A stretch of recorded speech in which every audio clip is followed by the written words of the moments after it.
Moving things is everything that humankind is able to do. And to do this, the only effector organ is the muscle, whether to whisper a syllable or to bring down a forest. Charles Sherrington, 1924.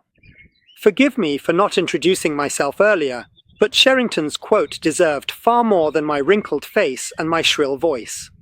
Anyway, I'm David from Natural Run, and whether you like it or not, whether you run the 100 meters, the marathon, or 100 kilometers, you have to push, use your muscles. It might seem strange, especially for a long-distance runner, but the muscles play a fundamental role in running, even for a long-distance runner.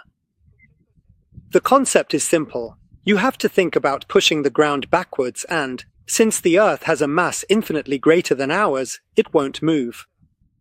Due to the effect of relative force, the third law of dynamics, for every action there is always an equal and opposite reaction, so it will be you who move forwards.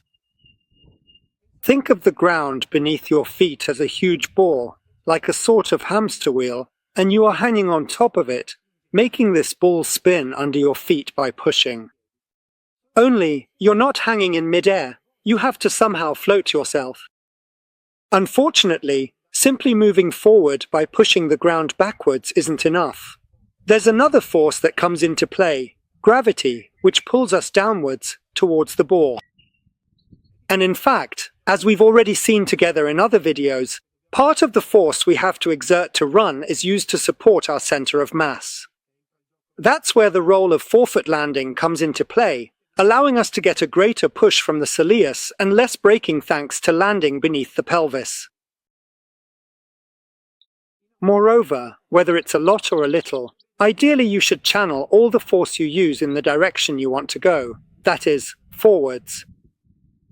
That's why the use of the arms is so important, to counterbalance the alternating movement of the lower limbs without causing the axis passing through the hips to rotate. As we were saying, push-off, so muscular strength, this is an ability that is not well developed in runners, especially those who run long distances. To run, you need to be muscularly prepared. The drills I will show you in this segment dedicated to running are the most effective way to properly strengthen your muscles, also because their movement pattern is very similar to that of running. They also serve as a foundation for proper running technique. Do not underestimate the importance of muscle strengthening. Just like other aspects related to running, such as stretching, nutrition, and rest, the real cure-all that allows for proper recovery. Try to dedicate a quarter of the time you usually spend training to muscle strengthening using the drills I will suggest. You will be better prepared to run, and you will notice great benefits both in terms of your times and, above all, in reducing injuries. Keep following us on Natural Run. Running will become more and more of a pleasure. See you soon. Thank you. Bye.